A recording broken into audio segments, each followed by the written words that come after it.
Hello friends, ಎಲ್ಲರಿಗೂ ಸ್ವಾಗತ.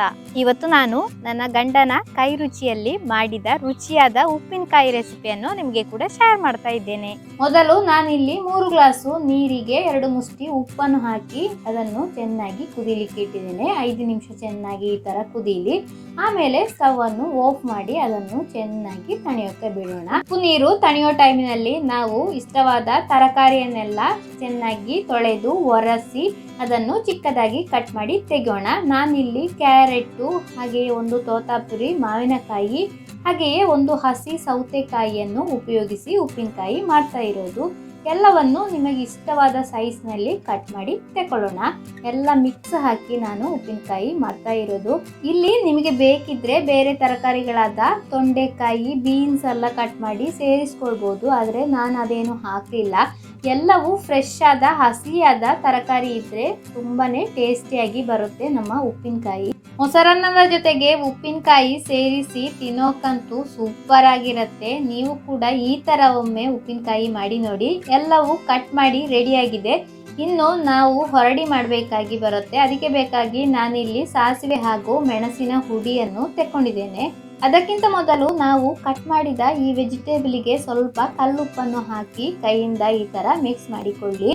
ಕೈ ಯಾವಾಗಲೂ ಮಿಕ್ಸ್ ಮಾಡುವ ಮೊದಲು ಒಣಗಿರಬೇಕು. ಒದ್ದೆ ಕೈಯಲ್ಲಿ ಈ ತರ ಮಿಕ್ಸ್ ಮಾಡೋಕ್ಕೆ ಹೋಗಬಾರ್ದು. ಉಪ್ಪಿನಕಾಯಿ ಬೇಗನೆ ಹಾಳಾಗೋ ಚಾನ್ಸು ಜಾಸ್ತಿ ಇರುತ್ತೆ. ನಾವು ನೀರು ಏನು ಇದಕ್ಕೆ ಹಾಕೋದೇ ಇಲ್ಲ. ನೋಡಿ, ಈಗ ಉಪ್ಪೆಲ್ಲ ಅದಕ್ಕೆ ಹಿಡ್ತಿದೆ. ಇನ್ನು ನಾವು ಒಂದು ಒಣಗಿದ ಮಿಕ್ಸಿ ಜಾರ್ ತಕೊಂಡು ಅದಕ್ಕೆ 100 ಗ್ರಾಮಿನಷ್ಟು ಸಾಸಿವೆಯನ್ನು ಹಾಕೋಣ. ಇದನ್ನು ಚೆನ್ನಾಗಿ ಹುಡಿ ಮಾಡಿ ತಕೊಂಡಿದ್ದೇನೆ. ಆಮೇಲೆ ಇದಕ್ಕೆ ಕುದಿಸಿ ತಣಿಸಿಟ್ಟ ಉಪ್ಪು ನೀರು ಸೇರಿಸಿ ಒಮ್ಮೆ ಕೂಡ ಚೆನ್ನಾಗಿ ಗ್ರೈಂಡ್ ಮಾಡಿ ತೆಗೆಯೋಣ.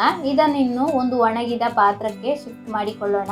ಆಮೇಲೆ ಇದೇ ಮಿಕ್ಸಿ ಜಾರಿಗೆ 100 ಗ್ರಾಮಿನಷ್ಟು ಮೆಣಸಿನ ಹುಡಿಯನ್ನು ಕೂಡ ಸೇರಿಸೋಣ. ಆಮೇಲೆ ಸ್ವಲ್ಪ ಉಪ್ಪು ನೀರು ಕೂಡ ಹಾಕೋಣ. ಇನ್ನಿದಕ್ಕೆ ಸ್ವಲ್ಪ ಹಿಂಗಿನ ಹುಡಿ ಹಾಗೆಯೇ ಸ್ವಲ್ಪ ಅರಶಿನ ಹುಡಿಯನ್ನು ಕೂಡ ಹಾಕಿ ಚೆನ್ನಾಗಿ ಗ್ರೈಂಡ್ ಮಾಡಿ ತಕೊಳ್ಳೋಣ. ಇದನ್ನೆಲ್ಲ ನಾವು ಸೇಮ್ ಪಾತ್ರಕ್ಕೆ ಹಾಕಿ ಒಂದು ಒಣಗಿದ ಸೌಟ್ ತಕೊಂಡು ಚೆನ್ನಾಗಿ ಈ ತರ ಮಿಕ್ಸ್ ಮಾಡಿದ್ರೆ ಸಾಕು. ಆಮೇಲೆ ನಾವು ಆಲ್ರೆಡಿ ಕಟ್ ಮಾಡಿಟ್ಟ ವೆಜಿಟೇಬಲ್ ಇದೆಯಲ್ಲ, ಅದಕ್ಕೆ ನಾವು ಬೇಕಾದಷ್ಟು ಹೊರಡಿ ನೋಡಿಕೊಂಡು ಸೇರಿಸಿ ಚೆನ್ನಾಗಿ ಮಿಕ್ಸ್ ಮಾಡಿ. ಒಂದು ವೇಳೆ ಈ ರೀತಿ ಕಡೆದಿಟ್ಟ ಉಪ್ಪಿನಕಾಯಿ ಹೊರಡಿ ಜಾಸ್ತಿ ಆದಲ್ಲಿ ಅದನ್ನು ಸಪರೇಟ್ ಆಗಿ ಒಂದು ಗಾಜಿನ ಬಾಟಲ್ನಲ್ಲಿ ಹಾಕಿಟ್ರೆ ಅದು ಹಾಳಾಗದೇ ಇರುತ್ತೆ. ಅದು ನಾವು ಬೇಕಾದಾಗ ಈ ತರ ವೆಜಿಟೇಬಲ್ ಕಟ್ ಮಾಡಿ ಅದಕ್ಕೆ ಸೇರಿಸಿದ್ರೆ ಸಾಕು. ಇನ್ನು ನೋಡಿ, ಕೊನೆಯದಾಗಿ ಈ ಉಪ್ಪಿನಕಾಯಿಗೆ ಸ್ವಲ್ಪ ನಿಂಬೆ ಹಣ್ಣಿನ ರಸವನ್ನು ಕೂಡ ಸೇರಿಸ್ತಾ ಇದ್ದೇನೆ. ಆಗ ಉಪ್ಪಿನಕಾಯಿಯ ಟೇಸ್ಟ್ ಇಮ್ಮಡಿ ಆಗುತ್ತೆ. ಇಲ್ಲಿ ನಾನು ಮಾಡಿದ ಉಪ್ಪಿನಕಾಯಿಯನ್ನು ಒಂದು ಒಣಗಿದ ಬಾಟಲ್ ನಲ್ಲಿ ಹಾಕಿಟ್ಟಿದ್ದೇನೆ. ಈ ರೀತಿ ಮಾಡಿದ ಉಪ್ಪಿನಕಾಯಿ 1 ತಿಂಗಳವರೆಗೂ ಹಾಗೆ ಇಟ್ಟರು ಹಾಳಾಗದೇ ಇಲ್ಲ. ಫ್ರಿಜ್ಜಲ್ಲಿ ಇಟ್ಟರಂತೂ ತುಂಬ ಟೈಮಿಗೆ ಹಾಳಾಗದೆ ನಿಲ್ಲುತ್ತೆ. ನೀವು ಕೂಡ ಇದೇ ತರ ಒಮ್ಮೆ ಉಪ್ಪಿನಕಾಯಿ ಮಾಡಿ ತಿಂದು ನೋಡಿ. ನಿಮ್ಮೆಲ್ಲರ ಅಭಿಪ್ರಾಯವನ್ನು ದಯವಿಟ್ಟು ಕಮೆಂಟ್ ಮೂಲಕ ತಿಳಿಸಲಿಕ್ಕೆ ಮರಿಬೇಡಿ. ಇವತ್ತಿನ ಈ ವಿಡಿಯೋ ಇಷ್ಟ ಆದ್ರೆ ಲೈಕ್ ಮಾಡಿ, ಫ್ರೆಂಡ್ಸಿಗೆಲ್ಲ ಶೇರ್ ಮಾಡಿ, ಸಬ್ಸ್ಕ್ರೈಬ್ ಮಾಡದೆ ನನ್ನ ಚಾನಲ್ ಅನ್ನು ನೋಡೋರಿದ್ರೆ ಸಬ್ಸ್ಕ್ರೈಬ್ ಮಾಡಿ, ಸಪೋರ್ಟ್ ಮಾಡಿ. ಇನ್ನೊಂದು ವೆರೈಟಿ ವಿಡಿಯೋದೊಂದಿಗೆ ಮತ್ತೆ ಭೇಟಿಯಾಗೋಣ. Bye bye. Thank you.